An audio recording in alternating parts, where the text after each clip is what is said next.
Welcome to the Delight Your Marriage podcast, the show where you hear from amazing and inspiring wives sharing their struggles, triumphs, and advice for this journey called marriage.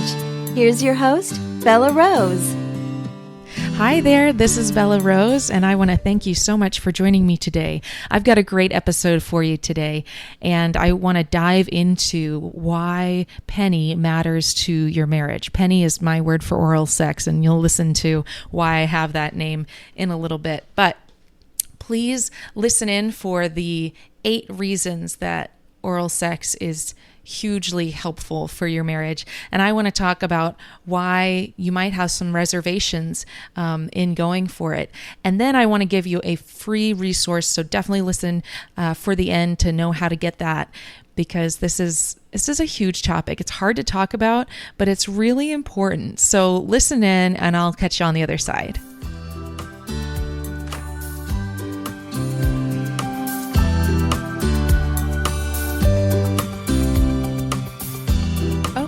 Well, let's dive in. First of all, what I'm really aiming to do with you today is to walk you through some of the reservations that you might be having and get you past them and to a place where eventually you're understanding why oral sex, as I call it, Peni, would be something that would be helpful to incorporate into your marriage. And then also I want to talk about why it matters to your husband. And I'm going to talk about his high priority needs or desires and your high priority desires as well.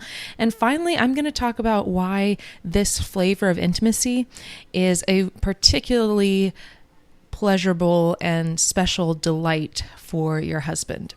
So let's go ahead and dive in. Now, the first reservation that you might have is the question, is it dirty? Okay, and now I have touched on this before in episode 14. You want to go back and listen to that. That's where I reframe it.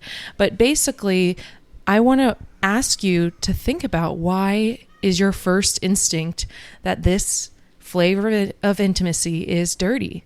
Well, it's probably because the first place that you ever saw or heard anything about this was a dirty area. It was sinful. So you're framing this whole flavor in a sinful way, but I'd like to reframe it for you. Okay, I'd like to use a different name. Instead of oral sex, let's use the word Peni. And again, I talk about that more in episode 14, but Peni is short for pennilingus. And so it's really just a new word to be thinking about bringing your husband to orgasm through using your mouth and or hand. And once again, this is a delight for your husband. This is not a delight for, you don't have to put this in any other context. This is the context of you and your husband in your marriage bed. Now, one other thing I want to talk about is the question of, is it sinful? Well, here's the deal. The Bible does have framework around sexual desires, sexual acts. He has a framework, but after going through much research and really understanding what the Bible says about sex, here's the framework. The framework is within the marital union, it is okay. That is the framework. And of course, the marital union in the Bible is a male and a female in that marriage. So that's the framework. Within that framework, you are set. You are okay. You are bringing pleasure and delight to each other. And if you haven't had a chance to read Proverbs recently, but there's a lot of Proverbs that talks about adultery, and it talks about how the wrong kind of sex, adultery, whether that's lusting after someone, which, there's a whole spectrum of things that the world says is okay, that is not biblically, but within your marriage. So what I was going to say is that adultery is bad, and Proverbs talks about that over and over and again. But then he talks about for the ways of man are before the Lord, and he pondereth all his doings, which is really interesting, because if you ever thought that God didn't care about your sex life, the truth is he does. And he cares about your heart when you're in the midst of being generous and serving your husband or serving generously your wife as well. Okay, so those are the first 2 points I wanted to go through. The third point is really the question of, aren't women already serving enough in our society? And here's the thing, many wives are expected to do far more than their fair share. Now, in our household, we are thankful for our feminist mothers who fought for and won a level of equality for women. But the truth is, there's certainly more work to be done before men and women are treated equal in our society, however. See, the trouble is, a wife is often expected to serve her husband through housework, childcare, and other family duties. And usually that same woman is working full-time and is just as exhausted at the end of the day as her husband. But her work continues. So I just want to speak to that wife, if you're listening. There is absolutely wisdom in assessing your own marriage against the societal norm to determine if changes need to be made. However, I encourage you, wife, not to be paranoid and end up just depriving your husband in intimacy just because others in our society are misunderstanding true equality that women possess in marriage. And the equality I'm talking about, I believe, is absolutely biblical when we're talking about 1 Genesis 1:27, where it says that he made them in his image, he made them male and female. And that's important because we can all learn something about God by looking at our spouse, that God made them a certain way on purpose. Okay, so yes, I hear you. If you feel like, Peni is just adding another job to the list, I want to talk about that even. Why give women one more thing to do for their husbands, i.e. Peni? Don't women have enough on their plates already? And here's the other part of that is, shouldn't men be giving their wives some oral appreciation? And so my answer is yes, men should be. They should be learning to give their wives pleasure and generously loving them in the bedroom. They should also be shouldering the housework, the childcare, and other family responsibilities. So yes, husbands, please do serve your wives, and just as Christ serves the church, right? That's what we're talking about.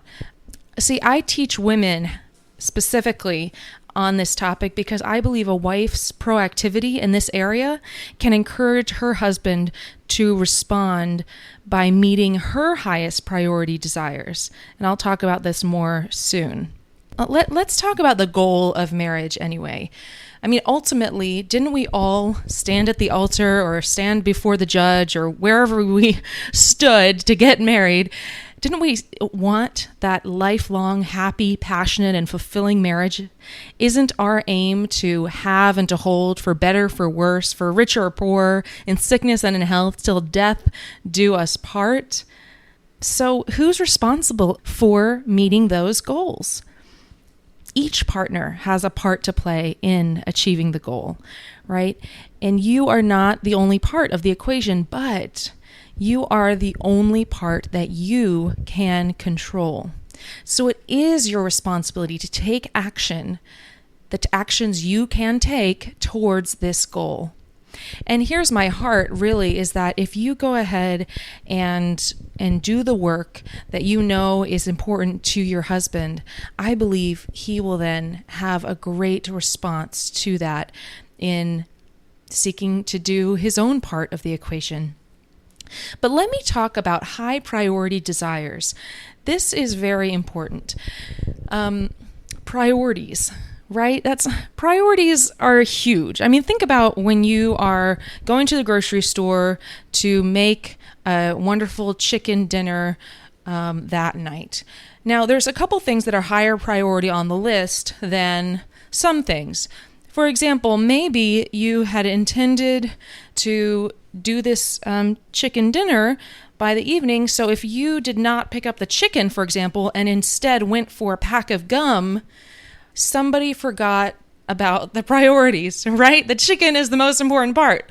That's what I'm talking about in marriage. If you are not understanding what's highest priority to your husband or highest priority to yourself, there's a big deal there. So instead of focusing on what is fair or who is doing more in the marriage, or more specifically in the bedroom, we should refocus on meeting each other's highest priority desires. So here's just kind of for myself as an example, I am most content in my marriage if my highest priority desires are met, right? When they aren't, I feel alone, sad, and even desperate for those desires. And my husband's the only one that can meet them. So here are the ones that are specific to me. A supportive and attentive listener. That's huge for me. B, when he is generous with affection. C, happy to help me physically. For example, opening doors for me or carrying groceries or pushing the stroller, all those things. He's incredibly generous that way. And that's very important to me. D, I need him to be emotionally available when I need his embrace, or just caring for me when I need him. If I'm, having a rough day or having, a rough hour even, when he's there is really important. E is kind and honest character. F is hard worker and provider. G, spiritually faithful. And H, a strong sexual desire. Yes, I did put that at H. But let me also talk about what his highest priority desires are, because they're different. Of course, some of them will overlap to an extent, but I believe I'm pretty close if I were to sum up his chief desires as letter A, to feel honored and respected by me. Letter B, to feel listened to and understood. C, to be sexually desired and gratified. And D, to be able to watch and play soccer. That is a very important one for him. So if I quizzed my husband more, I might be able to find there were some others that I missed. But generally, these are the essentials for him to feel content in our marriage. So you and your husband also have particular needs, and actually what I'm now calling them as high priority desires, because the truth is we all can live without these needs. And Luke Gilkerson in a past episode was good enough to talk more about, is sex a need or a desire? So I believe it's a high priority desire for most men. But anyway, if any of these high priority desires are left unmet, or one person is uncared for in their highest priority desires, it's going to erode the marriage. It really is. So I would encourage you to think seriously about yours and his. Why don't you just pause this audio and write down what are your highest priority desires in your marriage? And then write down what are his. Are they the same? So hopefully you did pause and think through that a little bit. But my guess is that if you've continued listening this far, you agree that your husband has a strong sexual desire. And of course, I often talk to you if I don't always address the wives that have the higher drive. I'm typically addressing those that the husband has the higher drive. So though I would feel uncontent myself without sex in our marriage, it might catch up with me after a couple of weeks. But like most men, my husband would feel distracted, dissatisfied, and even despairing after just a couple of days. Feeling fulfilled sexually is a high priority desire for him. So instead of thinking about whether he's giving to you sexually as much as you give to him, what I would encourage is for you to be thinking about your highest desires, whether they're being fulfilled, and if his highest priority desires are being fulfilled. And here's the thing. If your marriage is on a rocky ground right now, it's probably because of a cycle of high priority desires going unmet. Namely, he doesn't meet your desires, so you respond by not meeting his. It goes on like this to the destruction of connection and eventually the marriage. There's only one thing that you can do to break the cycle. Begin generously and delightedly meeting his highest priority desires. If you are doing more of the serving in the bedroom for a time while your marriage climbs to a better place, that's okay. There probably needs to be a season of unification between you two, and that season can be jump-started through frequent physical intimacy. After your relationship is in a bit of a better spot, you can address the difficult topics. For example, meeting your higher priority needs or desires. At that point, he will feel more fulfilled and eager to meet your desires. Okay, so let's move on to why this flavor of intimacy is a special delight and why it should be incorporated in your marriage. Now, Peni is an act of love that touches him deeply on an emotional level. When my husband holds me and listens to me through tears and vulnerability, I feel loved in my deepest part of my heart. Now, I would ask you to take a moment to consider a time when you have felt deeply loved by your husband. And now just realize that serving him in Peni gives him that level of fulfillment. I have briefly outlined some of my top reasons men enjoy Peni as much or even more than penetration, as studies show. But let's talk about it. Why he enjoys this so much, why it matters to him and his heart. So for letter A, you are in command. Now, believe it or not, performance anxiety plagues many men in the bedroom. In fact, that's one of the biggest issues in terms of erectile dysfunction is anxiety, believe it or not. They have scores of fears that you probably never knew about. He worries about his size, smell, appearance, whether he can perform. But when you are taking the lead through Peni, he can relax and let you take charge.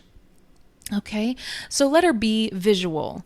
Men are way more visual than women. You might already know this to be true if you've ever talked to your husband about what he thinks about what you're wearing or how, or more along the lines of how your body looks, right?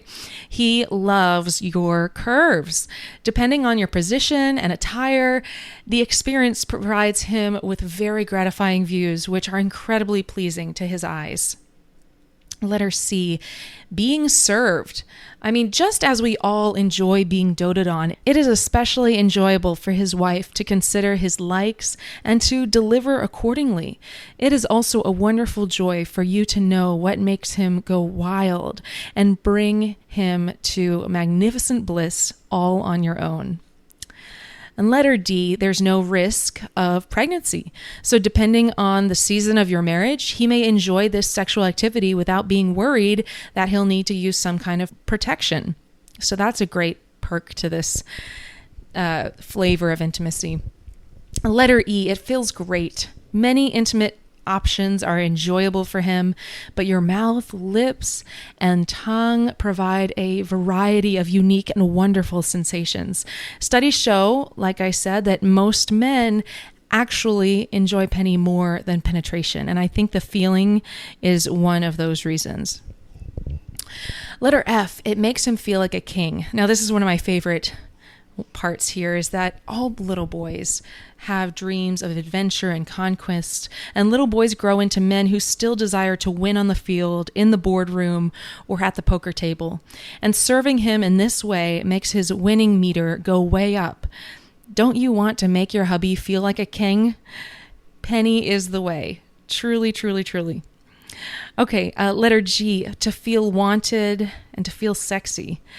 It shows him how much you are physically attracted to him.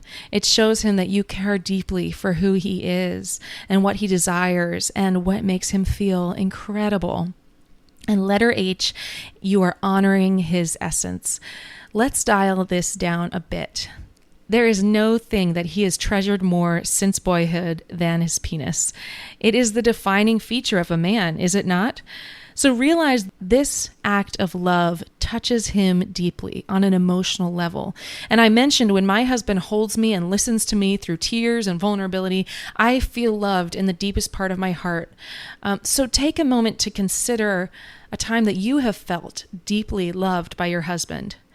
Now realize that serving in this way gives him that level of love and fulfillment. Okay, so I want to move on. The reason why I teach this subject, There is vital psychology required, knowledge of his body and understandings of the stages of his arousal, as well as the stages to orgasm that are vital in getting him to this incredible ecstasy. If a wife becomes wonderfully competent in this area, she has all the foundation needed for lifelong passionate intimacy. She has the ability to arrest the cycle of hurt and imbue her marriage with deeply felt affection and love for her and her husband. The rewards of serving her husband and Peni may be far greater than she can imagine. Just give your husband a chance to appreciate you for such a generous display of love for him. You may be surprised the results for yourself, for your husband, and for your marriage.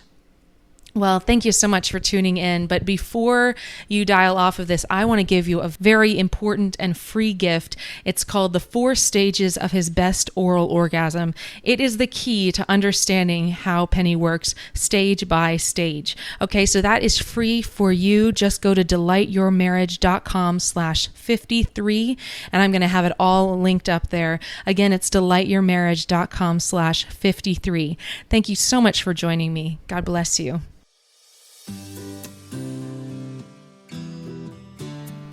All right. Thank you so much for listening. And if you haven't yet received the 4 stages of his best oral orgasm, please go to delightyourmarriage.com/53. And I'm going to have that linked up. There's actually a visual that goes along with it, where a chart, it kind of shows you step by step what is the stage of his best oral orgasm. So yeah, I'll see you there. And thank you so much for joining in today. And I will be talking to you next week for some more intimacy experts and wife interviews. Okay, God bless you. I love you. Thanks for tuning in. Bye-bye. Thanks for joining. If you've been inspired by this show, would you help spread the word? If you take a moment to review and subscribe, others can find us more easily. Find out how at delightyourmarriage.com/iTunes. Until next time, live with love, wisdom, and passion.